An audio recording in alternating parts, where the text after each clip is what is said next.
الحمدللہ رب العالمین والصلاة والسلام علی نبینا محمد وعلی آلہ وصحبہ اجمعین، اما بعد۔ چوتھا مسئلہ ہم پڑھ رہے تھے اور یہ مسئلہ تقلید کے بارے میں ہے۔ اس کے آغاز میں کتاب کے مؤلف یہ وعدے کر چکے ہیں کہ یہ ہر زمانے کے کفار کے اصولوں میں سے سب سے بڑا اصول ہے، ان کے دلائل میں سے سب سے بڑی دلیل ہے کہ جی ہمارا دین وہی ہے جس کے اوپر ہمارے بڑے تھے اور ہمارے بڑے غلط نہیں ہو سکتے۔ اس سلسلے میں جو شروع کی آیات ہیں ان کی وضاحت ہو چکی ہے۔ اس کے بعد وقال تعالی، اور اللہ تعالی نے فرمایا وَإِذَا قِيلَ لَهُمْ، اور جب ان سے کہا جاتا ہے کہ اتبعوا، تم پیروی کرو ما انزل اللہ، اس کی جو اللہ نے نازل کیا ہے، اس دین کی جو اللہ نے اتارا ہے۔ قالوا، وہ کہتے ہیں بلکہ نتبع، ہم پیروی کریں گے ما وجدنا علیہ آباءنا، اس دین کی جس پہ ہم نے اپنے آباء و اجداد کو پایا۔ اللہ کے نازل کردہ دین کو ٹھکرا رہے ہیں اور ان کے پاس اس کے مقابلے میں دلیل کیا ہے؟ تقلید۔ افسوس کہ آج کئی مسلمانوں میں یہی مرض پایا جاتا ہے۔ قرآن کچھ اور کہہ رہا ہوگا، نبی علیہ السلام کی حدیث کچھ اور کہہ رہی ہوگی، اس کو ریجیکٹ کر دیا جائے گا، بلکہ بسا اوقات یہ بھی مان لیتے ہیں کہ اس مسئلے میں حق کچھ اور ہے، لیکن ہم نے اسی بات کو ماننا ہے جو ہمارے امام صاحب نے کہی ہے، کیونکہ ہم ان کے مقلد ہیں۔ تو یہ اصل میں کن کی عادت تھی، یہ کن کی دلیل تھی؟ کفار کی۔ تو ہم مسلمانوں کو اس دلیل سے بچنا چاہیے جو دلیل دراصل کفار کی تھی۔ اولو کان الشیطان یدعوہم الی عذاب السعیر، اللہ تعالیٰ نے یہاں پہ ان کی دلیل کا جواب دیا ہے۔ اللہ تعالیٰ نے فرمایا اور کیا اگر شیطان ان کو بلا رہا ہو بھڑکتی ہوئی آگ کے عذاب کی طرف، تو تب بھی اپنے بڑوں کی تقلید کریں گے۔ اگر ان کے بڑوں کو شیطان نے جہنم کے راستے پہ لگا دیا ہو تو یہ اپنے بڑوں کی تقلید میں جہنم کے راستے پہ چل پڑیں گے۔ علماء کرام کہتے ہیں کہ عجیب لوگ ہیں، دنیاوی معاملے میں اپنے بڑوں کی تقلید نہیں کرتے۔ دنیاوی معاملے میں یہ چھوٹے، یہ اولاد، یہ شاگرد کیا کہہ رہے ہوتے ہیں کہ ہمارے والدین کو کیا پتا کہ کاروبار کیسے کیا جاتا ہے، کون سا کاروبار کیا جاتا ہے، ہمیں پتا ہے۔ دنیاوی معاملات میں اپنے بڑوں کے نقش قدم پہ نہیں چلتے، ان کی مخالفت کرتے ہیں، لیکن دین کے معاملے میں اللہ تعالیٰ کے قرآن کو مسترد کرتے ہوئے، نبی علیہ السلام کی احادیث کو ریجیکٹ کرتے ہوئے اپنے بڑوں کے نقش قدم پہ چلتے ہیں۔ کس قدر افسوس کا مقام ہے۔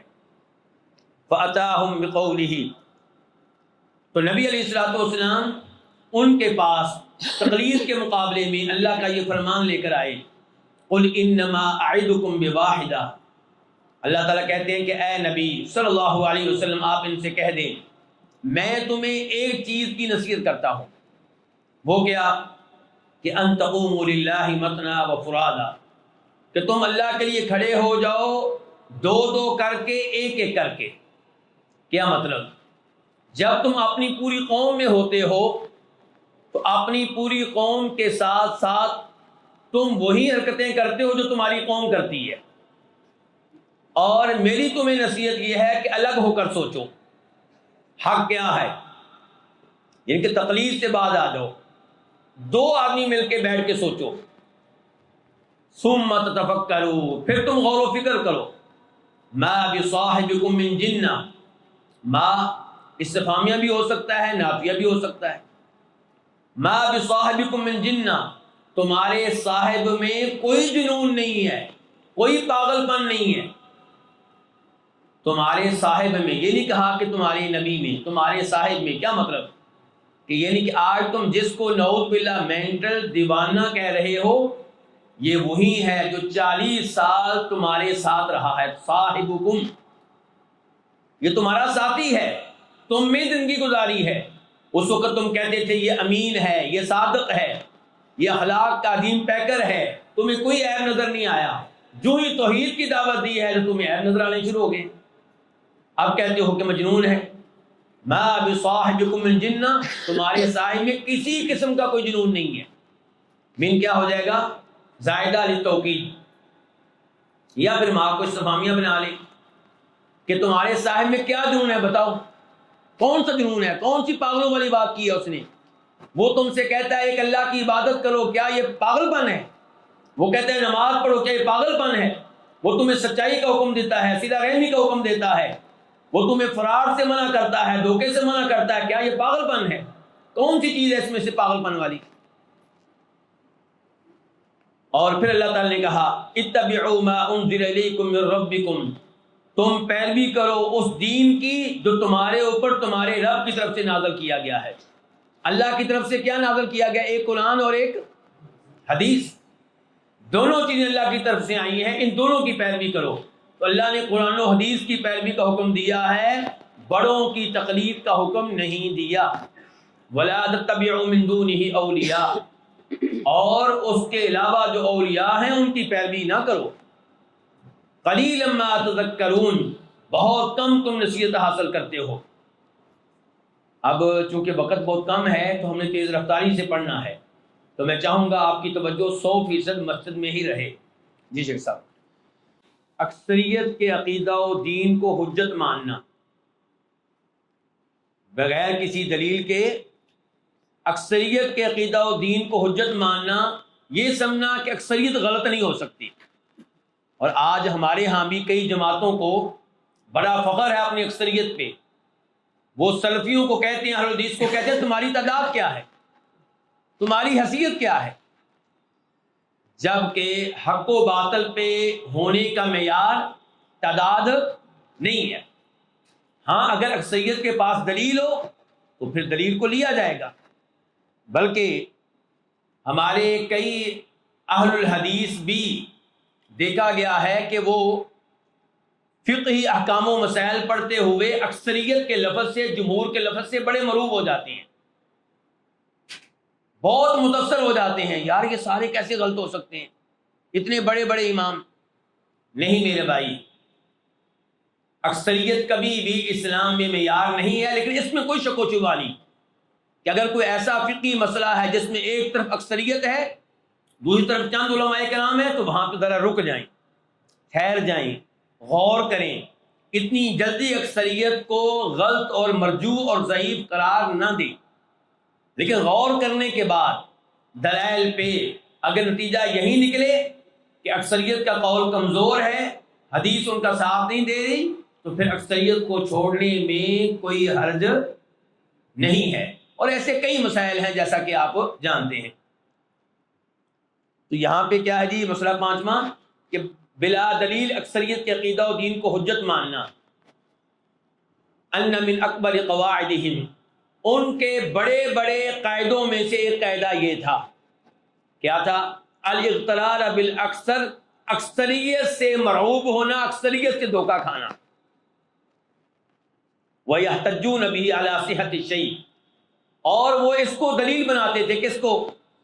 اکثریت کو، عَلَى صِحَّةِ الشَّيْءِ، کسی چیز کے درست ہونے پہ۔ یہ چیز درست ہے، کیوں؟ کیونکہ اکثریت ادھر ہے۔ وَيَسْتَدِلُّونَ عَلَى بُطْلَانِ الشَّيْءِ بِغُرْبَتِهِ وَقِلَّةِ أَهْلِهِ، اور وہ استدلال کرتے تھے کسی چیز کے باطل ہونے پہ، بِغُرْبَتِهِ،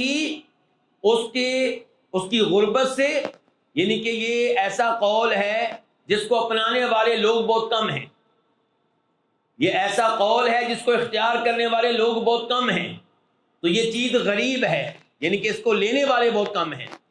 وقلت اہلہ، اور اسے اختیار کرنے والے بہت تھوڑے ہیں۔ فاتاہم، تو آپ ان کے پاس لے کر آئے، بضد ذالک، ان کے اس قاعدے کے الٹ، اس کی ضد لے کر آئے۔ وأوضحه في غير موضع من القرآن، اور اس چیز کو واضح کیا قرآن میں کئی مقامات پہ کہا گیا وَإِن تُطِعْ أَكْثَرَ مَنْ فِي الْأَرْضِ يُضِلُّوكَ عن سبیل اللہ، زمین میں جن کی اکثریت ہے ان کی بات مانیں گے تو یہ آپ کو اللہ کے راستے سے ہٹا دیں گے، اللہ کے راستے پہ آپ کو چلنے نہیں دیں گے۔ وما یؤمن اکثرهم باللہ الا وهم مشرکون، اللہ پہ ایمان لانے والے، اللہ پہ ایمان لانے کا دعویٰ کرنے والوں میں سے اکثر ایسے ہیں جو شرک میں مبتلا ہیں، جن کا دعویٰ یہ کہ ہمارا اللہ پہ ایمان ہے، اللہ تعالیٰ کہہ رہے ہیں ان میں سے بھی اکثر شرک میں مبتلا ہے۔ تو یہ ہے اکثریت کی صورتحال قرآن کریم کے مطابق، تو اکثریت کوئی دلیل نہیں ہے۔ جی السادسة الاحتجاج بالمتقدمين كقوله فما بال القرون الأولى وقوله ما سمعنا بهذا في آبائنا الأولين۔ چھٹا مسئلہ، بلا دلیل اپنے اسلاف اور بزرگوں کے عقیدہ و دین کو حجت ماننا۔ پہلے جو تقلید تھی وہ کیا تھی؟ آباء و اجداد کی، اور اب کیا؟ بلا دلیل اپنے اسلاف اور اپنے بڑوں کے عقیدہ و دین کو حجت ماننا۔ الاحتجاج بالمتقدمین، اپنے اسلاف کو، اپنے پہلے لوگوں کو حجت ماننا، دلیل ماننا کہ وہ غلط نہیں ہو سکتے۔ کقولہ، جیسا کہ اللہ تعالی نے فرمایا قال فما بال القرون الاولی، قال، یہ قال کون ہے؟ فرعون، اللہ آپ کو جزائے خیر دے۔ یہ کس نے جواب دیا ہے؟ ماشاءاللہ، آپ کے لیے کتاب ہے، جلدی سے آئیں۔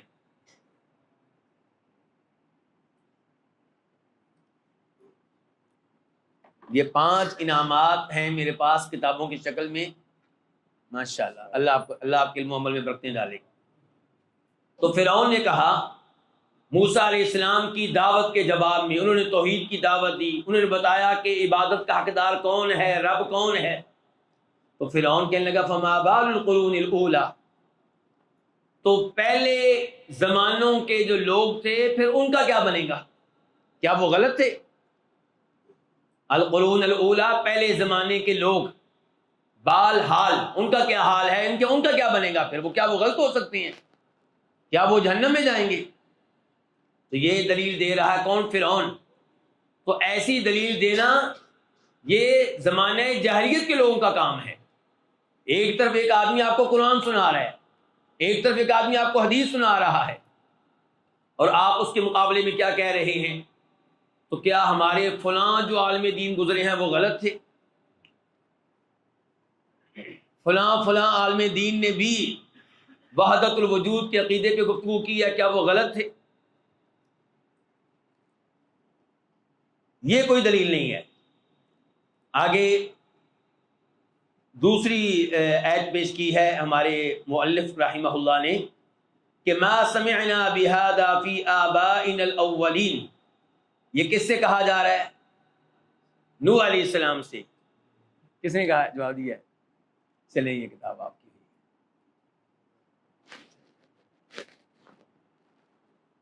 ما سمعنا بهذا، نوح علیہ السلام سے کہے، نوح علیہ السلام نے ان سے کیا کہا تھا؟ اعبدوا اللہ ما لکم من الہ، اللہ کی عبادت کرو، اللہ کے علاوہ کوئی عبادت کے لائق نہیں ہے۔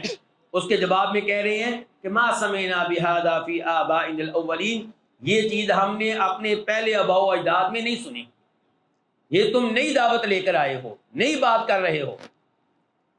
اور آج بھی علماء اہل الحدیث جب دعوت پیش کرتے ہیں تو کیا کہا جاتا ہے کہ تم نئی چیز لے کر آئے ہو، حالانکہ ہم دلیل دے رہے ہوتے ہیں نبی علیہ الصلوۃ والسلام کی، تو نبی علیہ الصلوۃ والسلام جس پہ عمل کرتے رہے وہ نئی چیز کیسے ہو گئی؟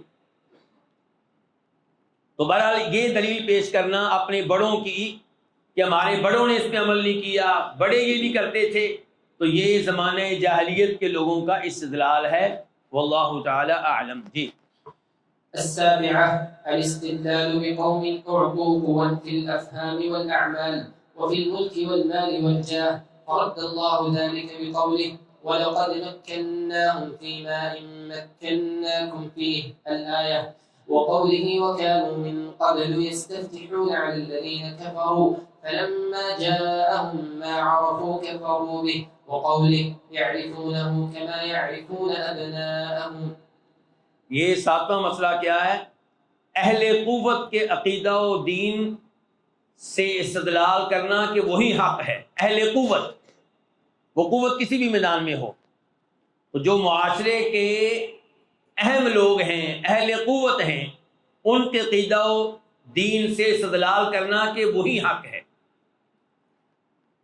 الاستدلال بقوم، استدلال کرنا ان لوگوں سے اعطوا قوًا، جن کو قوتیں دی گئیں. کس معاملے میں؟ فی الافہامی، فہم و فراست کے معاملے میں، والاعمالی، مختلف اعمال کے معاملے میں، وفی الملکی، بادشاہت کے معاملے میں، مال کے معاملے میں، جاہ کے معاملے میں، شان و شوکت کے معاملے میں. تو ان میدانوں میں جن کو قوت ملی، ان میدانوں کے جو اہم لوگ تھے، ان سے استدلال کرنا کہ جس دین پہ وہ ہیں وہی دین حق ہوگا. بادشاہ، وزیر، بڑے بڑے تاجر، یہ جو عظیم لوگ جس دین کے اوپر ہیں وہی دین حق ہوگا. یہ دلیل ہے. یہ کون سی دلیل ہے جی؟ کوئی دلیل نہیں ہے. فرد اللہ ذلک بقولی، تو اللہ تعالیٰ نے اس استدلال کو رد کر دیا یہ کہہ کر کہ وَلَقَدْ مَكَّنَّاهُمْ فِي مَا إِن مَّكَّنَّاكُمْ فِيهِ وَجَعَلْنَا لَهُمْ سَمْعًا وَأَبْصَارًا وَأَفْئِدَةً فَمَا أَغْنَىٰ عَنْهُمْ سَمْعُهُمْ وَلَا أَبْصَارُهُمْ وَلَا أَفْئِدَةُهُم مِّن شَيْءٍ إِذْ كَانُوا يَجْحَدُونَ بِآيَاتِ اللَّهِ وَحَاقَ بِهِم مَّا كَانُوا بِهِ يَسْتَهْزِئُونَ. اہل مکہ کو اپنی قوت کے اوپر ناز تھا، اور وہ یہ سمجھتے تھے کہ ہم اہل قوت، ہم جس دین کے اوپر ہیں یہی دین حق ہے، یہی دین درست ہے. تو اللہ تعالی نے کہا کہ اگر یہ دلیل ہے تمہاری درست ہونے کی، تو جو تم سے پہلے قومیں گزری ہیں، مثال کے طور پہ قوم عاد، ان کو ہم نے تم سے زیادہ طاقت دی تھی، تم سے زیادہ قوت دی تھی، تو کیا وہ بھی حق پہ تھے؟ اگر حق پہ تھے تو ان پہ اللہ کا عذاب کیوں آیا؟ فَأَمَّا عَادٌ فَاسْتَكْبَرُوا فِي الْأَرْضِ بِغَيْرِ الْحَقِّ وَقَالُوا مَنْ أَشَدُّ مِنَّا قُوَّةً. وہ تو کہا کرتے تھے ہم سے زیادہ قوت میں آگے کون ہے؟ أَوَلَمْ يَرَوْا أَنَّ اللَّهَ الَّذِي خَلَقَهُمْ وَأَشَدُّ مِنْهُمْ قُوَّةً وَكَانُوا بِآيَاتِنَا يَجْحَدُونَ وَلَقَدْ مَكَّنَّاهُمْ، اور البتہ تحقیق ہم نے ان کو قدرت دی، فی ما، ان امور میں جن میں ہم نے تم کو قوت نہیں دی. ان نافیہ ہے کہ اے اہل مکہ، اے مشرکین مکہ، قوم عاد کو ہم نے ان امور میں بھی قوت دی، طاقت دی، جن امور میں ہم نے تم کو قوت و طاقت نہیں دی، اس کے باوجود ہم نے ان کو ہلاک کیا. اس کا مطلب یہ ہے کہ وہ حق کے اوپر نہیں تھے. اور پھر اللہ تعالیٰ فرماتے ہیں وَكَانُوا مِن قَبْلُ يَسْتَفْتِحُونَ عَلَى الَّذِينَ كَفَرُوا فَلَمَّا جَاءَهُم مَّا عَرَفُوا كَفَرُوا بِهِ. یہ تذکرہ ہو رہا ہے کس قوم کا؟ بنی اسرائیل کا، یہودیوں کا. اور یہودیوں کا تذکرہ ہو رہا ہے کہ اللہ نے ان کو بڑا علم دے رکھا تھا، ان کو اہل کتاب کہا جاتا تھا. مشرکین مکہ دینی معلومات کے لیے ان کی طرف رجوع کرتے تھے، لیکن کیا ان کا دین درست تھا؟ نہیں، ان کا دین غلط تھا.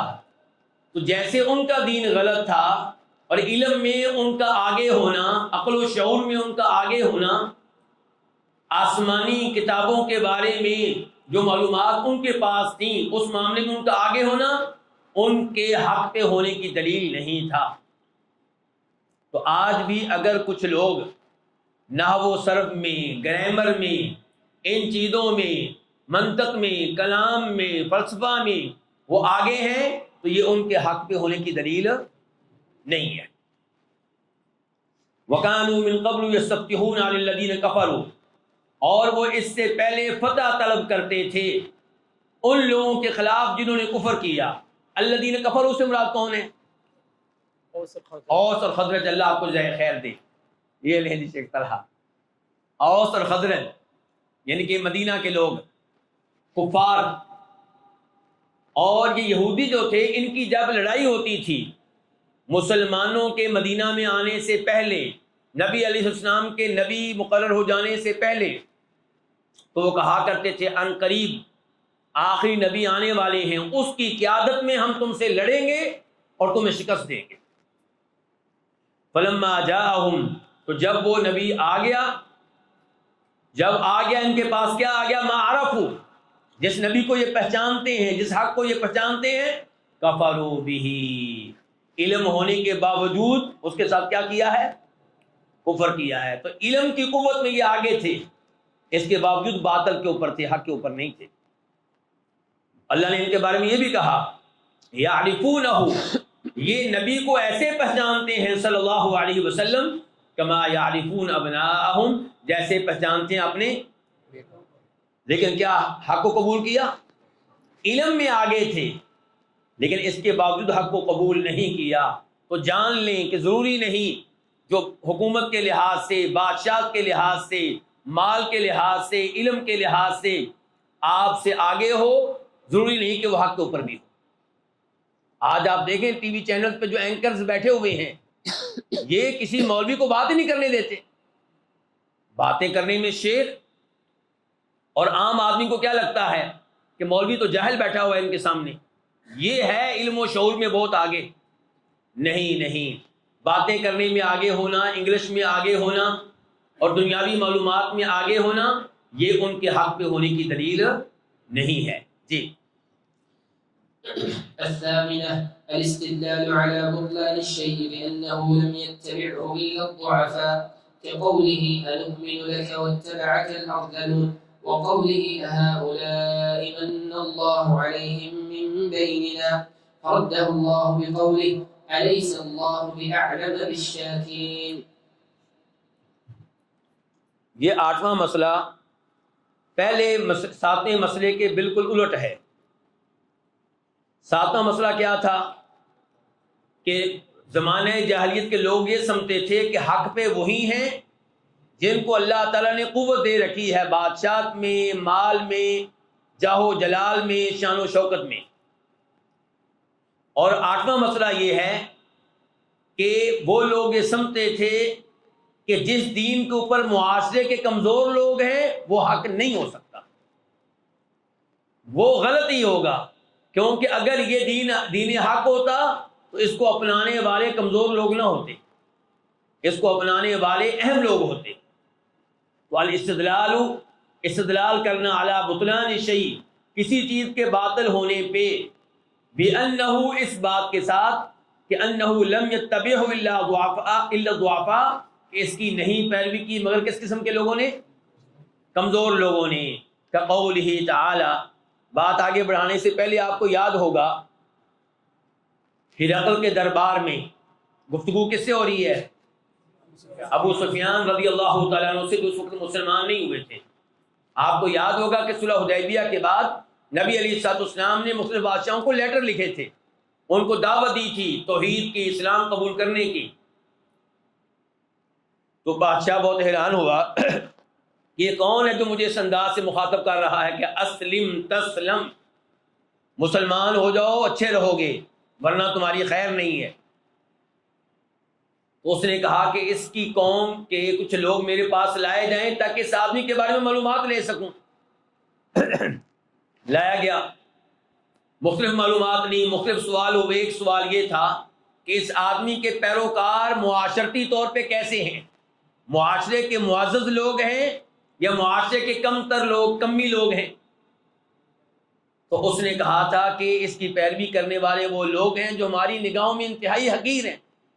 کون تھے؟ بلال وغیرہ رضی اللہ تعالیٰ عنہ، جو اللہ تعالیٰ کے ہاں تو بہت عزت والے ہیں لیکن ان کی نگاہوں میں تو حقیر تھے۔ تو اس بادشاہ نے کیا کہا تھا؟ اللہ اکبر، وہ تھا صاحب علم، علم ہونے کے باوجود وہ ایمان لے کر نہیں آیا، لیکن ایمان لانے کے لیے تیار ہو گیا تھا، لیکن بادشاہ جانے کا خطرہ تھا اس لیے ایمان نہیں لے کر آیا۔ اس نے کہا تھا کہ تم نے یہ بتایا ہے کہ اس کی پیروی کرنے والے کمزور قسم کے لوگ ہیں، اور ہر نبی کے ابتدائی پیروکار ایسے لوگ ہی ہوتے ہیں۔ اور یہاں پہ اللہ تعالیٰ کیا کہہ رہے ہیں؟ قالو، انہوں نے کہا، کس سے کہا؟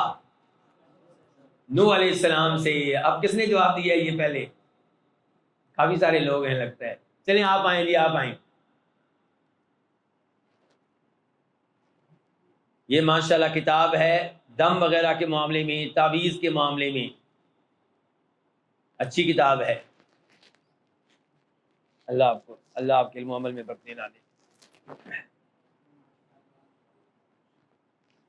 تو انہوں نے نوح علیہ السلام سے کہا انؤمن لک، کیا ہم تجھ پہ ایمان لے آئیں، واتبعک الارذلون، جبکہ تیری پیروی کرنے والے وہ لوگ ہیں جو ہماری نگاہوں میں سب سے زیادہ حقیر اور رذیل ہے.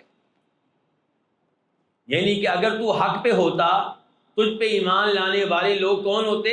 ہماری قوم کے سردار، وہ تیرے اوپر ایمان لے کر آتے. اور اللہ تعالیٰ مزید فرماتے ہیں اہؤلاء من اللہ علیہم من بیننا.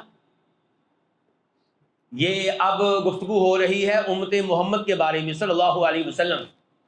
اب کفار مکہ گفتگو کر رہے ہیں، کفار قریش گفتگو کر رہے ہیں، کیا یہی وہ لوگ ہیں جن پہ اللہ نے احسان کیا ہے ہمارے درمیان میں سے مذاق اڑاتے ہوئے کہنے ہیں؟ یعنی کہ یہ بلال وغیرہ ان کو اللہ نے چنا ہے اس کام کے لیے. یعنی کہ اگر محمد کا دین سچا دین ہوتا صلی اللہ علیہ وسلم تو ایمان کون لاتا؟ ابو جہل. ایمان کون لاتا؟ ابو لہب. ایمان کون لاتا؟ ابو سفیان. لیکن یہ ایمان کون لے کر آئے ہیں؟ بلال جیسے لوگ، عمار جیسے لوگ، غلام، عورتیں، بچے. تو کیا یہی وہ لوگ ہیں جن پہ اللہ نے احسان کیا ہمارے درمیان میں سے؟ فردہ اللہ بقولہ، اللہ نے ان کے استدلال کو، ان کی دلیل کو ریجیکٹ کر دیا، مسرد کر دیا، یہ کہہ کر الیس اللہ بعالم بالشاکرین، کیا اللہ بخوبی نہیں جاننے والا ان لوگوں کو جو شکر ادا کرنے والے ہیں؟ اللہ تعالیٰ جانتا ہے کہ کن کو میں نے ہدایت جیسی عظیم نعمت دینی ہے. دیکھیں میرے بھائیوں، میں اپنے دروس میں کئی دفعہ جملہ کہا کرتا ہوں تاکہ ہمیں احساس ہو ہم کتنی بڑی نعمت پہ ہیں. آپ کے پاس اسلام کی شکل میں، ایمان کی شکل میں وہ نعمت ہے جو امریکہ کے صدر کے پاس نہیں ہے، جو روس کے صدر کے پاس نہیں ہے، جو فرانس کے صدر کے پاس نہیں ہے، جو چائنا کے صدر کے پاس نہیں ہے. اللہ نے مجھے اور آپ کو، ہم فقیر لوگ، غریب لوگ، ہمیں معاشرے میں کوئی بھی مقام دینے کے لیے تیار نہیں ہے، ہمارے اوپر اللہ نے کتنا بڑا انعام کر دیا. اللہ نے ہمیں توحید دے دی.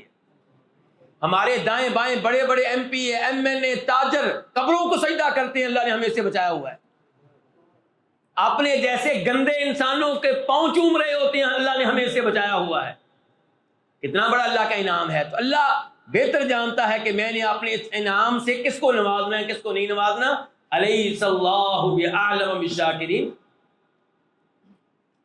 تو اس لیے یہ کوئی دلیل نہیں ہے کہ جناب اگر یہ حق ہوتا تو اس کی پیروی کرنے والے کمزور لوگ کیوں ہیں. ہمارے بارے میں یہ بھی گفتگو کی جاتی ہے نا کہ بھائی ان کا آغاز کب سے ہوا ہے جی؟ انگریزوں کے زمانے سے. انا للہ و انا الیہ راجعون. حالانکہ اتنی سی بات ہے کہ انگریزوں کے زمانے میں وہ ہر وہابی کو پکڑ لیتے تھے، اس کو سزا دیتے تھے، پھانسی کی سولی پہ لٹکا دیتے تھے. تو ہمارے بڑوں نے چاہا کہ وہابی نام کی جگہ پہ دوسرا نام باقاعدہ رجسٹر کروا دیا جائے. نام پہلے بھی موجود تھا، یہی اہل الحدیث، لیکن رجسٹر کروا دیا اہل الحدیث تاکہ ہم اپنے آپ کو اہل الحدیث کہیں اور باقاعدہ حکومت کی نگاہوں میں تسلیم کیا جائے کہ اہل الحدیث ہے اور ان کو سزائیں نہ دی جائیں. اتنی سی بات تھی. اور پھر ہماری مساجد بھی ظاہر ہے کہ کم ہیں، آج بھی کم ہیں. تو اس کو بھی دلیل بنایا جاتا ہے لوگوں کے سامنے کہ اگر حق پہ ہوتے تو یہ زیادہ ہوتے، ان کی مسجدیں زیادہ ہوتی، صاحب حیثیت ہوتے. تو یہ سب چیزیں فضول ہیں، ان کا دلائل کی دنیا سے یا حق کے ہونے سے کوئی تعلق نہیں ہے. جی شیخ صاحب. التاسعة الاقتداء بفسقة العلماء، فأتى بقوله يا أيها الذين آمنوا إن كثيرا من الأحبار والرهبان لا يأكلون أموال الناس بالباطل ويصدون عن سبيل الله، وبقوله لا تغلوا في دينكم غير الحق ولا تتبعوا أهواء قوم قد ضلوا من قبل وأضلوا كثيرا وضلوا عن سواء السبيل. نواں مسئلہ، فاسق فاسق قسم کے علماء اور عبادت گزاروں کی اقتداء کرنا، پیروی کرنا، یہ کن کا کام ہے؟ زمانہ جاہلیت کے لوگوں کا کام ہے۔ فاسق قسم کے علماء اور فاسق قسم کے عبادت گزار، ان کی پیروی کرنا دین کے معاملے میں، کہ دین صحیح وہ ہے جس پہ یہ علماء ہیں، حالانکہ وہ فاسق قسم کے علماء ہیں۔ اور فاسق سے یہاں مراد صرف یہ نہیں ہے کہ گناہگار ہونا، فاسق علم کے لحاظ سے بھی، عمل کے لحاظ سے بھی، یعنی کہ علمی طور پہ بھی فاسق، غلط دین کا انتخاب کرنے والے، عقیدے کے لحاظ سے فاسق۔ فَأَتَى بِقَوْلِهِ، تو نبی علیہ الصلوۃ والسلام اللہ تعالیٰ کا یہ فرمان لے کر آئے، یا ایھا الذین آمنوا، اے ایمان والو، ان کثیر من الاحبار والرہبان، بہت سے علماء اور درویش، احبار علماء عام طور پہ یہودیوں کے علماء پہ لفظ بولا جاتا ہے، رہبان عیسائیوں کے درویشوں پہ بولا جاتا ہے، عبادت گزاروں پہ بولا جاتا ہے عام طور پہ، لیکن ویسے سب کے لیے ہے۔ تو ان کثیر من الاحبار والرہبان، بہت سے علماء والرہبان اور بہت سے عبادت گزار درویش، لیأکلون اموال الناس بالباطل، لوگوں کا مال ناجائز طریقے سے کھاتے ہیں، ویصدون عن سبیل اللہ، اور اللہ کی راہ سے روکتے ہیں۔ تو ایسے لوگوں کی اقتداء کیوں کی جائے پھر؟ آپ دیکھیں، پہلا کیا ہے؟ عملی کمزوری، اور دوسری کیا ہے؟ علمی کمزوری، یعنی کہ اللہ کے راستے سے روکنا۔ وَبِقَوْلِهِ لَا تَغْلُوا فِي دِينِكُمْ، اس سے پہلے کیا؟ قُلْ يَا أَهْلَ الْكِتَابِ، آپ کہہ دیں اہل کتاب، لَا تَغْلُوا فِي دِينِكُمْ غَيْرَ الْحَقِّ، اپنے دین میں ناحق قسم کا غلوب نہ کرو۔ غلوب آپ جانتے ہیں کسی بھی شخصیت کو، کسی بھی چیز کو اس کے مقام سے بڑھا دینا۔ وَلَا تَتَّبِعُوا أَهْوَاءَ قَوْمٍ قَدْ ضَلُّوا مِن قَبْلُ، اور ان لوگوں کی خواہشات کی پیروی نہ کرو جو اس سے پہلے گمراہ ہو چکے۔ وَأَضَلُّوا كَثِيرًا، اور جو بہت سے لوگوں کو گمراہ کر چکے۔ وَضَلُّوا عَن سَوَاءِ السَّبِيلِ، اور وہ سیدھے راستے سے گمراہ ہو چکے۔ پہلے ضلو، دوسرے ضلو میں کیا فرق ہے؟ علماء کرام نے کئی فرق بیان کیے ہیں۔ ایک فرق یہ ہے کہ قد ضلوا من قبل، پہلے گمراہ ہو چکے، وضلوا عن سواء السبیل، اور آج بھی اس گمراہی پہ ڈٹے ہوئے ہیں، لگے ہوئے ہیں، گمراہی کو چھوڑنے کا نام نہیں لے رہے۔ چلے شیخ صاحب۔ العاشرة الاستدلال على بطلان الدين بقلة أفهام أهله وعدم حفظهم كقوله بادي الرأي۔ 10واں مسئلہ، الاستدلال علی بطلان الدین، دین کے باطل ہونے پہ دلیل بنانا، استدلال کرنا کس چیز سے؟ بقلت افہام اہلہ، کہ اس دین پہ چلنے والے فہم و فراست کے لحاظ سے بہت ہلکے ہیں۔ وعدم حفظہم، اور ان کا حافظہ نہیں ہے، بات سمجھنے کے لحاظ سے یہ اس قوت پہ نہیں ہے، اس معیار پہ نہیں ہے، اس درجے پہ نہیں ہے جس درجے پہ ہونا چاہیے۔ کقولہم، جیسا کہ ان کا کہنا، بادی الرأی، یہ الفاظ کہاں پہ آئے ہیں؟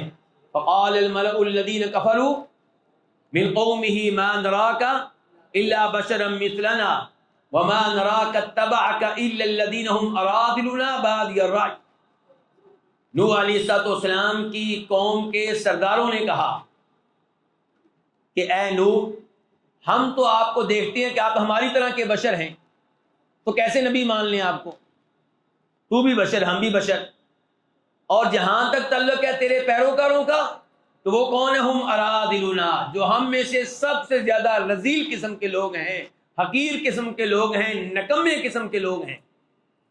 بادی الرأی، سطحی رائے کے ساتھ، سطحی رائے کے ساتھ، یعنی کہ ان کے ہاں کوئی علمی گہرائی نہیں ہے۔ یہ جو لوگ ہیں تیری پیروی کرنے والے، ان کے پاس کوئی علمی گہرائی نہیں ہے، سطحی سوچ رکھنے والے ہیں، وہ تجھے دیکھ کے، تیری چند باتیں سن کے تجھ سے متاثر ہو گئے ہیں۔ تو ایسی گفتگو کون کرتے تھے؟ زمانے جاہلیت کے لوگ، اور آج بھی علماء حق کے بارے میں ایسی ہی گفتگو ہوتی ہے۔ حافظ عبدالغفار آوان یا المدنی حفظہ اللہ مدینہ میں ایک دفعہ ملے، مدینہ یونیورسٹی میں، تو فرما رہے تھے کہ میں حدیث کیسے ہوگا؟ کہتے ہیں میرے بارے میں فیصلہ ہونے لگا کہ میں کس مدرسے میں جا کے پڑھوں. تو کہا گیا، اب میں نام نہیں لینا چاہتا فرقوں کے، مسئلہ یہ ہے کہ نام لیے بغیر کام بھی نہیں چلتا. بہرحال ایک فرقے کے بارے میں کہا گیا تو یہ تو بس کھانے پینے والے لوگ ہیں، تیجا، ساتواں، 40واں برسی کھانے پینے والے لوگ ہیں، ان کے مدرسے میں کیا علم ملے گا. اور اہل حدیث کے بارے میں کیا کہا گیا؟ ان کے پاس صرف قال رسول قال نبی ہے، علم نہیں ہے ان کے پاس. یعنی اور علم کس کو کہتے ہیں؟ ان کے پاس کیا ہے جی؟ قال نبی بس، اور علمی گہرائی نہیں ان کے پاس. ہاں ایک تیسرا گروہ رہ گیا، وہ اب آپ سمجھ گئے ہوں گے، ان کے پاس ہے علم، ان کے پاس جانا چاہیے. تو یہ ہے سوچ علماء حق کے بارے میں، اور یہ غلط سوچ ہے. حقیقت میں علم نام ہے قرآن و حدیث کا. امام بخاری رحمہ اللہ کو آپ لے لیں، ان کے بارے میں معاشرے میں یہ باور کرایا جاتا ہے کہ امام بخاری حدیث کے حافظ سے کوئی شک و شبہ نہیں، بڑی حدیثیں یاد تھیں، لیکن علم حدیث کا معنی کیا ہے، اس کی فقہ کیا ہے، یہ ان کو کیا پتا. بلکہ یہاں تک لکھنے والوں نے لکھا کہ امام بخاری جب آخری زندگی میں واپس اپنے شہر بخارا گئے تو بخارا کے علماء احناف نے، فقہاء احناف نے ان کو منع کیا کہ آپ فتویٰ دینے کی صلاحیت نہیں رکھتے، آپ نے فتویٰ نہیں دینا، اس کی آپ میں صلاحیت نہیں ہے. لیکن امام بخاری بعد نہیں آئے. پھر کیا ہوا؟ پھر آنے والا آیا اور اس نے سوال کیا کہ ایک لڑکے اور ایک لڑکی نے ایک ہی بکری کا دودھ پیا ہے، بتائیں ان کا آپس میں نکاح ہو سکتا ہے کہ نہیں ہو سکتا؟ امام بخاری نے کہا نہیں، ان کا تو نہیں ہو سکتا، یہ تو بہن بھائی ہیں. انا للہ و انا الیہ راجعون. یہ مذاق اڑایا جا رہا ہے امام بخاری کی فقاہت کا، جبکہ امام بخاری نے فقہی لحاظ سے ایسے ایسے ابواب قائم کیے ہیں کہ دنیا کو آج بھی وہ ابواب سمجھنے میں فقہی لحاظ سے مشکل پیش آتی ہے. لیکن ان کا سلوک دیکھیں علماء حق کے ساتھ. اگر تو نام ہے فقاہت، قرآن و حدیث سے مسائل اخذ کرنے کا، استنباط کرنے کا، تو امام بخاری سے بڑا امام کون ہوگا؟ اور اگر فقاہت اس چیز کا نام ہے کہ صحیح حدیث کو ریجیکٹ کیسے کرنا ہے، اپنے مسلک کو بچانا کیسے ہے، اور صحیح حدیث کو ریجیکٹ کیسے کرنا ہے، تو اس لحاظ سے واقعی امام بخاری فقیہ نہیں ہے، فیل ہے امام بخاری. یہ طریقہ ان کو نہیں آتا. اور اگر نام ہے احادیث سے طرح طرح کے مسائل اخذ کرنا، تو امام بخاری اپنی صحیح میں ایک حدیث کو کتنی بار لے کر آتے ہیں جی؟ 10 بار، 15 بار، 20 بار، 25 بار، اس سے بھی زیادہ. یہ اتنی بار حدیث کیوں آ رہی ہے؟ ہر بار اس حدیث سے نیا مسئلہ اخذ کرتے ہیں. تو یہ آدمی آپ لوگوں کی نگاہوں میں فقیہ نہیں ہے. بہرحال جس قسم کا فقیہ آپ تلاش کرتے ہیں، واقعی اس قسم کے فقیہ امام بخاری نہیں ہے. تو آج بھی علماء حق کو سعودی عرب میں بھی شیخ ابن باز، ابن عثیمین وغیرہ کو کہا جاتا تھا یہ علماء الحید والنفاس. بس ان کو حید نفاس کے مسئلے آتے ہیں، ان کو کیا پتا دنیا کہاں پہنچی ہے، ان کو کیا پتا تحریکیں کیسے چلانی ہیں. انا للہ و انا الیہ راجعون. اللہ کی قسم، میں اپنی سوچ بتا رہا ہوں. اس زمانے میں، ہمارے زمانے میں شیخ ابن باز سے بڑا امام کوئی نہیں گزرا. یعنی کہ علم بھی اور دنیا پہ بھی نگاہ ہو، حکمرانوں کے ساتھ تعلقات بھی، ان کو نصیحتیں بھی کی جا رہی ہوں. کبھی لیٹر اس بادشاہ کو، کبھی اس بندر کو، آپ یہ اصلاح کریں، آپ اس کی اصلاح کریں، آپ کے آپس میں یہ غلط کام ہو رہا ہے، اس کی اصلاح کریں. شیخ ابن باز رحمہ اللہ سے بڑا کون گزرا ہوگا؟ حدیث کے میدان میں شیخ البانی بہت آگے ہیں، لیکن میں مجموعی طور پہ بات کر رہا ہوں. امام جس کو یہ پتا ہو کہ پاکستان میں کیا ہو رہا ہے، پاکستان کے علماء حق کون ہیں، فلاں ملک کے علماء حق کون ہیں، ان سے بھی تعلقات، ان سے بھی تعلقات. اس عالم دین کو تنخواہ دی جا رہی ہے کہ دین کا کام کرو، توحید کا کام کرو. فلپائن کے علماء کرام کو تنخواہ دی جا رہی ہے، امریکہ کے علماء کرام کو دی جا رہی ہے، پاکستان کے علماء کرام کو کہا جا رہا ہے افریقہ میں جا کے کام کرو، فلاں ملک میں جا کے کام کرو، تنخواہ تمہیں ابن باز رحمہ اللہ دے گا. تو یہ ایسے علماء کرام کے بارے میں عجیب و غریب ایسی باتیں کرتے رہتے ہیں، لیکن ان کا حقیقت سے کوئی تعلق نہیں ہوتا. تو اہل ایمان کو پہلے بھی کیا کہا گیا؟ بعد یا رأی، سرسری سی سوچ رکھنے والے، سطحی سوچ رکھنے والے، علمی گہرائی ان میں نہیں ہے۔ تو یہ گفتگو کرنا زمانہ جاہلیت کے لوگوں کا کام ہے۔ جی الحادية عشرة الاستدلال بالقياس الفاسد كقوله إن أنتم إلا بشر مثلنا۔ 11واں مسئلہ الاستدلال بالقیاس الفاسد، فاسد قیاس سے استدلال کرنا، کقولہم جیسا کہ ان کا یہ کہنا، ان انتم الا بشر مثلنا، تم نہیں ہو مگر ہماری طرح کے بشر۔ قیاس کس کو کہتے ہیں آپ جانتے ہیں؟ کسی حکم میں فرع کو کس کے ساتھ ملانا؟ اصل کے ساتھ۔ کوئی ان میں دونوں میں کیا ہوگا؟ جامع ہوگا، کوئی جامع ہوگا، ایک جیسی علت ہوگی، اس میں ملانا، تو یہ قیاس کیا ہوگا؟ قیاس صحیح ہوگا۔ اور اگر ان چیزوں میں سے کوئی چیز نہ پائی جائے تو قیاس فاسد ہوگا۔ تو وہ قیاس فاسد کیا کرتے تھے، جیسا کہ کہتے تھے کہ رسولوں سے کہتے تھے، کون؟ رسولوں کی اقوام، رسول قالت رسولہم، تو یہ ایک قوم کی بات نہیں ہو رہی، یعنی کہ گزشتہ اقوام نے اپنے رسولوں سے کیا کہا؟ ان انتم الا بشر مثلنا، تم نہیں ہو مگر ہماری طرح کے بشر۔ کیا مطلب؟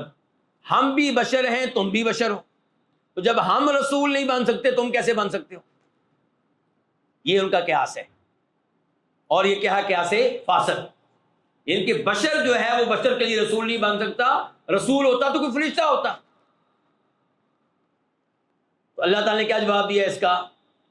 وَلَٰكِنَّ اللَّهَ يَمُنُّ عَلَىٰ مَن يَشَاءُ مِنْ عِبَادِهِ، کہ یہاں پہ جو تم قیاس کر رہے ہو وہ غلط ہے۔ اللہ تعالیٰ انسانوں میں سے ہی کسی انسان کو انسانوں کی رہنمائی کے لیے چنتا ہے۔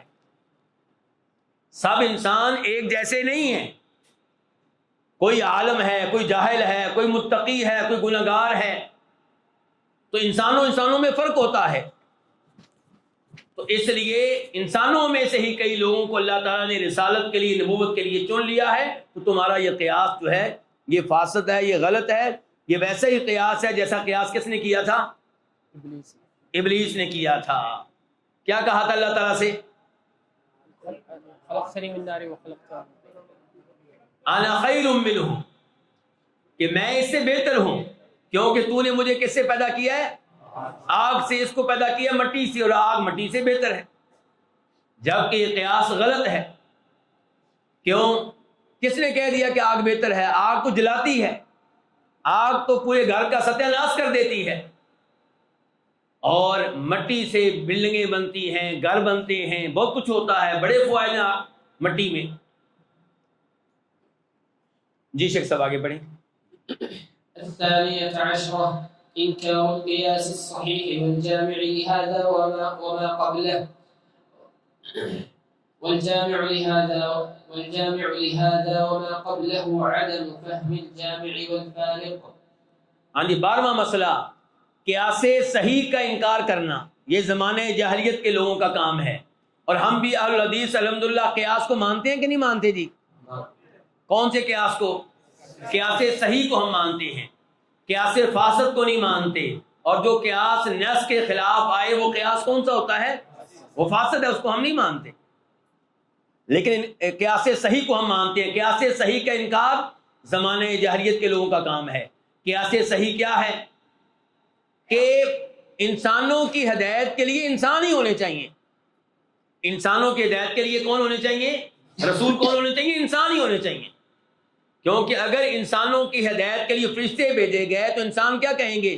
بھی ہم تیری پیروی کیسے کریں، تیرے نقش قدم پہ کیسے چلیں، تیری طرح روزے کیسے رکھیں، تیری طرح جہاد کیسے کریں، تو فرشتہ ہے، ہم بشر ہیں، ہماری کمزوریاں ہیں، ہم نے سونا بھی ہوتا ہے، ہم نے کھانا بھی کھانا ہوتا ہے، ہماری بیگم ہمارے بچے ہیں، تیرا نہ تو نے کھانا کھانا ہے، نہ تو نے نیند پوری کرنی ہے، نہ تجھے کوئی کمزوری ہوتی ہے، نہ تجھے کوئی تھکاوٹ ہوتی ہے۔ تو اس لیے قیاس صحیح کا تقاضا یہی ہے کہ انسانوں کی ہدایت کے لیے اللہ تعالیٰ انسانوں کو ہی رسول بھیجے۔ والجامع لہذا وما قبلہ، اور جو چیز اس مسئلے میں اور اس سے پہلے مسئلے میں مشترک ہے، ایک ہے جامع، وہ کیا ہے کہ ان لوگوں نے جامع میں اور فارق کو سمجھا نہیں، جامع اور فارق کو سمجھا نہیں۔ یہ کہ پہلا جب قیاس انہوں نے کیا وہ قیاس مال فارق تھا، پہلا قیاس جو انہوں نے کیا جس کو ہم نے قیاس فاسد کہا ہے وہ کیا تھا؟ قیاس مال فارق، یعنی کہ سارے بشر ایک جیسے نہیں ہوتے، بشر بشر میں فرق ہوتا ہے۔ اور دوسرا جو ہے قیاس صحیح کا جو انکار انہوں نے کیا ہے، یہاں پہ انہوں نے جامع کو نہیں سمجھا۔ جامع کو سمجھنا چاہیے تھا، وہ یہ کہ جیسے یہ بشر ہیں ایسے ہی رسول کو بشر ہونا چاہیے، تاکہ اس رسول کو اپنا پیشوا اور امام اور مقتدا مانا جا سکے۔ جی شیخ صاحب۔ الثالثة عشرة یعنی کہ ان کو ان کے مقام سے بڑھانا، کقولہ تعالی، جیسا کہ اللہ تعالی نے فرمایا یا اہل الکتاب، اے اہل کتاب۔ اہل کتاب زمانے جاہلیت کے لوگ ہیں نا، زمانے جاہلیت کے لوگوں سے اللہ تعالیٰ کہہ رہا ہے لا تغلوا فی دینکم، اپنے دین کے معاملے میں غلو نہ کرو، ولا تقولوا علی اللہ الا الحق، اور اللہ کے ذمے کوئی ایسی بات نہ لگاؤ جو اللہ نے نہ کہی ہو، اللہ کے اوپر نہ کہو مگر حق بات، وہی بات کہو جو اللہ نے کہی ہے، اپنی طرف سے کچھ باتیں اللہ کے ذمے نہ لگاؤ۔ تو یہاں پہ اہل کتاب کو غلو سے روکا گیا ہے، اس کا مطلب یہ ہے کہ وہ غلو کرتے تھے اور انہوں نے کیا۔ عیسیٰ علیہ السلام اللہ کے بندے ہیں، ان کو کیا بنا دیا؟ اللہ کا بیٹا بنا دیا، اور اپنے علماء کو بھی رب بنا دیا، حلال و حرام کا اختیار ان کو دے دیا۔ تو یہ سارا غلو ہے جو زمانے جاہلیت کے لوگوں کا کام ہے، اور ہمارا دین اس سے منع کرتا ہے۔ جی شیخ صاحب۔ الرابعة عشرة أن كل ما تقدم مبني على قاعدة وهي النفي والإثبات، فيتبعون الهوى والظن ويعرضون عما آتاهم الله۔ ہاں جی، یہ 14ویں مسئلے کا جو عنوان ہے وہ آپ یوں قائم کر سکتے ہیں کہ حق کی نفی کرنا اور باطل کا اثبات کرنا، حق کی نفی کرنا اور باطل کا اثبات کرنا۔ زمانے جاہلیت کے لوگ حق بات کی نفی کر دیتے تھے، توحید کی نفی، شرک کا اثبات۔ تو اس قسم کے ان کے کام تھے، جس چیز کو اللہ نے حرام قرار دیا اس کو کہنا حلال، اور جس کو اللہ نے حلال قرار دیا اس کو کیا کہنا؟ حرام۔ ان کل ما تقدم، جتنے بھی مسائل اب تک گزرے ہیں، کتنے گزر چکے ہیں؟ 13 اور یہ 14واں۔ یہ ہر وہ مسئلہ جو گزر چکا ہے وہ قائم ہے علی قاعدۃ، ایک قاعدہ پہ، ایک قاعدہ ہے ان کا۔ وہ کیا ہے قاعدہ ان کا؟ وہی النفی والاثبات، نفی کرنا اور اثبات کرنا۔ اس کی تفصیل کیا ہے؟ تفصیل یہ ہے کہ فیتبعون الہویٰ، وہ پیروی کرتے تھے خواہشات نفس کی، والظن، اور اپنے گمان کی، یعنی کہ اس کا اثبات کرتے تھے۔ وَيُعْرِضُونَ عَمَّا جَاءَتْ بِهِ الرُّسُلُ، اور اعراض کرتے تھے، نفی کرتے تھے ان چیزوں کی جنہیں رسول لے کر آئے، رسول لے کر آئے توحید کو، توحید کی نفی کرتے تھے، اور خواہشات نفس کی پیروی کرتے تھے، خواہشات نفس کی پیروی کرتے ہوئے بتوں کی عبادت کرتے تھے، غیر اللہ کی عبادت کرتے تھے، اپنے بزرگوں کی عبادت کرتے تھے۔ جی۔ الخامسة عشرة اعتذارهم عن اتباع ما آتاهم الله بعدم الفهم، كقوله قلوبنا غلف، وقوله يا شعيب ما نفقه كثيرا مما تقول، فأكذبهم الله وبين أن ذلك بسبب الطبع على قلوبهم والطبع بسبب كفرهم۔ 15واں مسئلہ اعتذارهم، ان کا عذر پیش کرنا۔ حق کو قبول نہ کرنے میں ان کا عذر کیا تھا، ان کی دلیل کیا تھی کہ بھئی ہم اس حق کو سمجھ نہیں سکے۔ 15واں مسئلہ کیا ہے کہ حق کو قبول نہ کرنے میں ان کا عذر کیا تھا کہ ہمیں تمہاری بات سمجھ نہیں آتی۔ اعتذارهم، ان کا معذرت کرنا، ان کا عذر پیش کرنا، عن اتباع ما آتاهم اللہ، اس کی پیروی کرنے سے جو حق ان کو اللہ تعالیٰ نے دیا۔ عذر کیا پیش کرنا؟ بعدم الفہمی، عذر کیا پیش کرنا؟ بعدم الفہمی، کہ ہم نہیں سمجھ سکے تمہاری بات کو۔ کقولہ تعالی، جیسا کہ اللہ تعالیٰ نے کہا یہودیوں کے بارے میں، وہ کیا کہتے تھے؟ قلوبنا، محمد تو جو مرضی کہتا رہے علیہ الصلوۃ والسلام، جو مرضی قرآن پڑھتے رہو، ہمارے دل غلافوں میں ہیں، محفوظ ہیں، ہمارے اوپر تمہاری گفتگو کا کوئی اثر نہیں ہوگا، ہم تمہاری بات سمجھتے ہی نہیں۔ اور اللہ تعالیٰ فرمایا یا شعیب، قوم شعیب نے کہا اے شعیب ما نفقہ کثیرا مما تقول، ہم نہیں سمجھتے بہت سی باتیں ان باتوں میں سے جو تم کرتے ہو، جو تم کہتے ہو۔ حالانکہ شعیب علیہ السلام وہ نبی ہیں جن کو کیا کہا گیا؟ خطیب الانبیاء، خطیب الانبیاء کہا گیا اس عظیم نبی کو، اور وہ ان سے کیا کہہ رہے ہیں کہ ہم تمہاری بہت سی باتیں نہیں سمجھ پاتے۔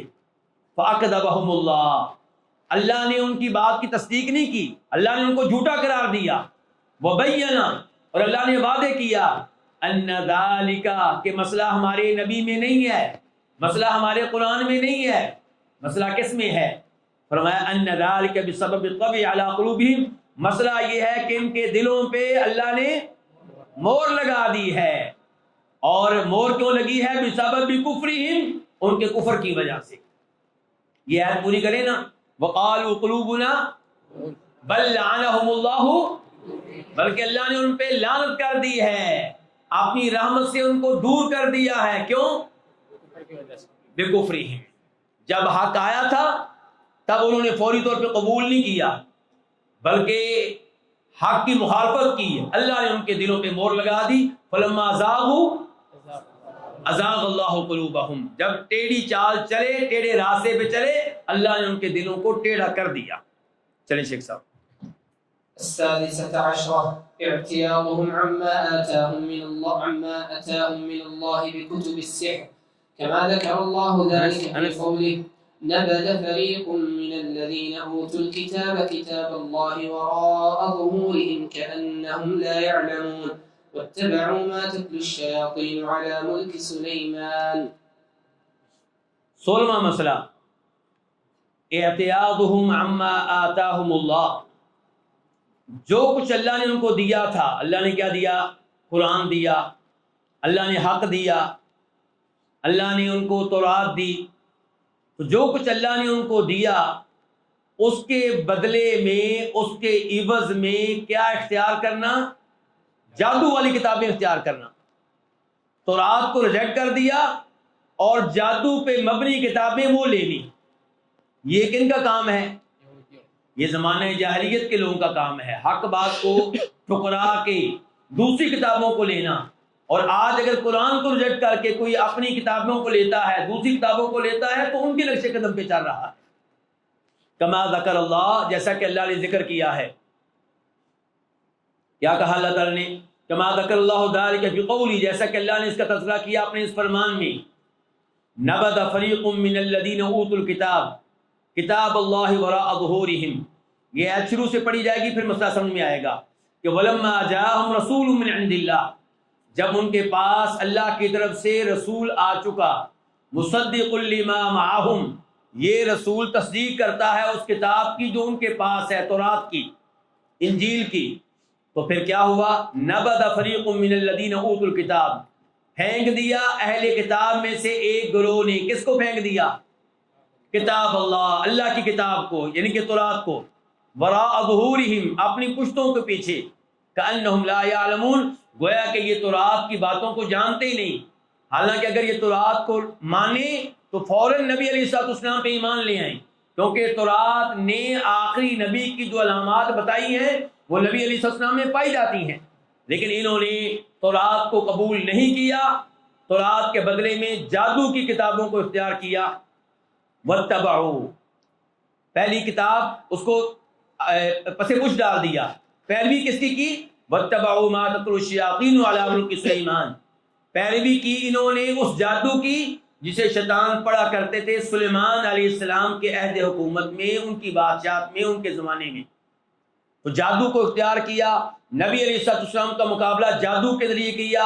یہودی کا کیا نام تھا؟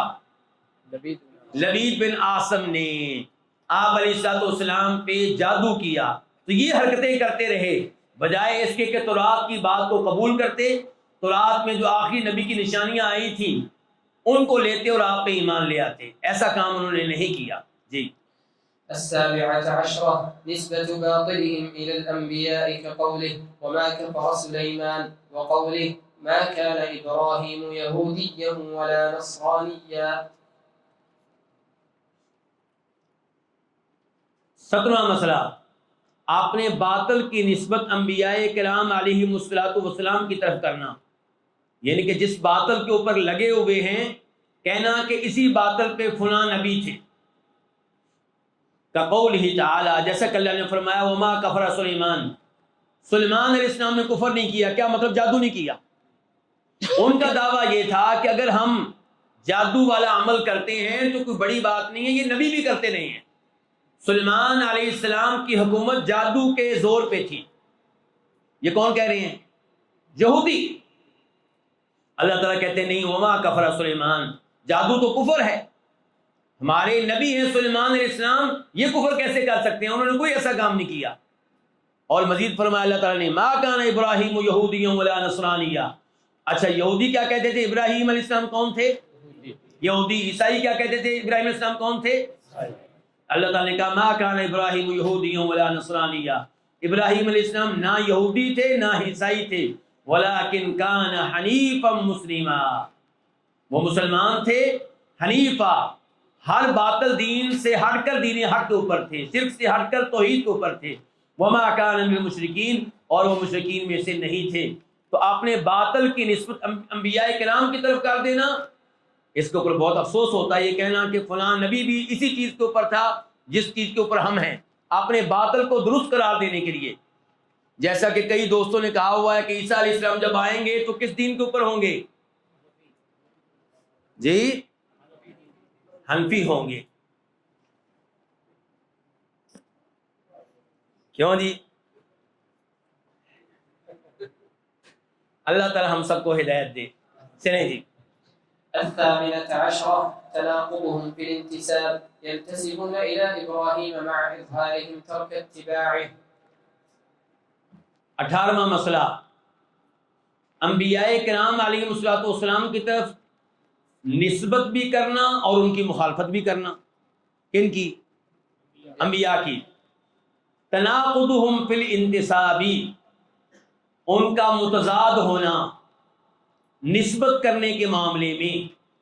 کیا تفصیل ہے جی؟ اس کی تفصیل یہ ہے کہ ینتسبون الی ابراہیم، وہ اپنی نسبت کرتے ہیں ابراہیم علیہ السلام کی طرف کہ ابراہیم علیہ السلام ہمارے ہیں، ہم ابراہیم علیہ السلام کے دین پہ ہیں، ما اظہارہم ترک اتباعہ، جبکہ کھلم کھلا اعلانیہ طور پہ ان کی اتباع کو ترک کرتے ہیں، ان کی اتباع نہیں کرتے۔ ابراہیم علیہ السلام تو توحید کے اوپر تھے، وہ دین حنیفیت کے اوپر تھے، اور یہ واضح طور پہ شرک کرتے ہیں۔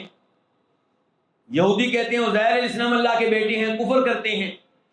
عیسائی کہتے ہیں عیسیٰ علیہ السلام اللہ کے بیٹے ہیں، کفر کرتے ہیں۔ تو اس قسم کی حرکتیں کرنے کے باوجود یہ اپنی نسبت ابراہیم علیہ السلام کی طرف کرتے ہیں۔ اور ابراہیم علیہ السلام جو تھے وہ حج کرتے تھے، یہ حج نہیں کرتے، وہ عبادت کرتے تھے، کعبہ کی طرف منہ کر کے نماز پڑھتے تھے، یہ اس میں بھی ان کی مخالفت کرتے ہیں۔ تو ان تمام چیزوں میں مخالفت کے باوجود اپنی نسبت ابراہیم علیہ السلام کی طرف کرتے ہیں، جو کہ غلط ہے۔